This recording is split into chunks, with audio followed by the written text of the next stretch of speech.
Hello and welcome to Jamie's Motion Graphics, episode 64.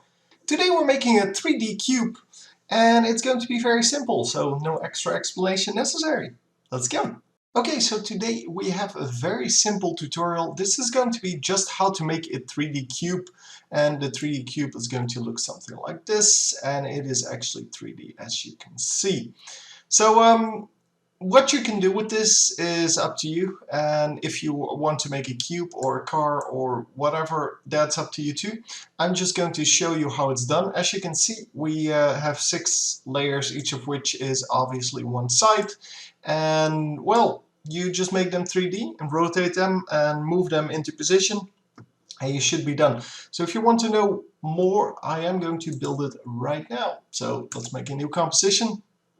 It's going to be comp 2. The length, of course, depends on what you want to do with it. Currently, I don't really care. So first of all, we're going to start with a new layer, new solid. Control Y if you're wondering how to make that just, well, easily. Anyhow, we're going to make this into a 3D layer, and we're going to put on a square. Well, it has to be a square, but obviously we want that to be perfect, so I'm going to make it 400 in, well, total. So that's 440 to 160, 840, 560. Yeah, I have these numbers written down in case you're wondering. So this is a perfect square with the anchor point exactly in the middle. As you can see, it is still in the same spot, and it is right over there. So because of that, I can now rotate the thing around the anchor point, which is exactly this point, and I know exactly where everything is. So that is pretty important. So let's duplicate this a bunch of times.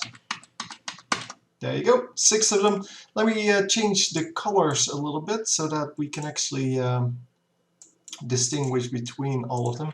So I'm going to just use Control-Shift-Y for this, which is of course the hotkey. And as I said, you can make cars, you can make buildings, you can make whatever you want.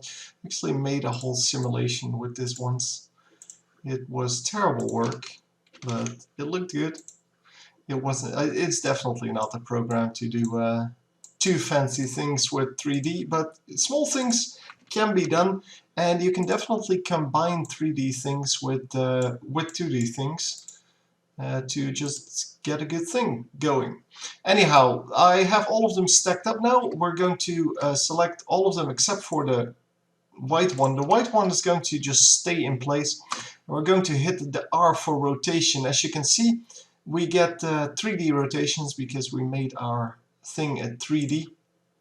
The first two are going to be rotated 90 degrees over on the y-axis. Oh, I accidentally selected all of them. That was unfortunate. So this one has to be 0 on the y-axis and 90 on the x-axis.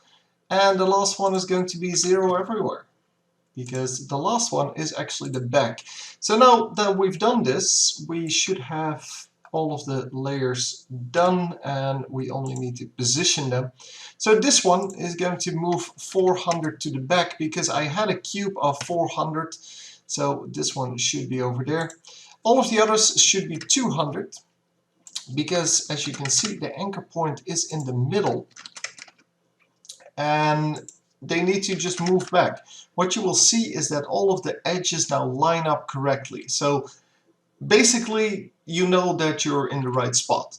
So now all we need to do is move them to X and Y coordinates, and you can see which one is which. As you can see, you can, well, you should remember this by now.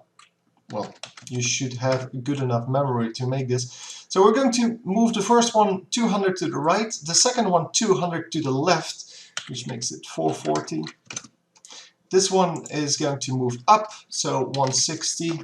Oh, well, that might actually be down, but whatever. 560. And you're done. So all you need to do now is add a camera. So layer, new camera, or Control-Alt-Shift-C. But yeah, this is way easier. And then you can use your what's it called, orbit camera tool to actually see your cube. There you go. That's how easy it is to make a cube. And by the way, this orbit tool just works with the position of the camera, as you can see here. So if you want to keyframe that to do a specific move, then yeah, you can do it like this. You can also, of course, just use the camera rotation and position to make your own animation. But yeah, as I said, you can make whole buildings. And well, I actually made an animation where you could unfold a building. So the building would be flat in the beginning, and then it would unfold to become like a skyscraper. And I could use the camera tool like this to move around it while it was doing that. And it turned out to be fairly good. But yeah, this is really not a program to do very fancy things in. That one was actually pretty good. Anyway, that's all I have to say about this. If you have any questions, please leave a comment. And if you use this technique, I would really like to see what you made with it. So please leave a comment for that and give me a link. Anyway, hope you enjoyed, and I will see you next time.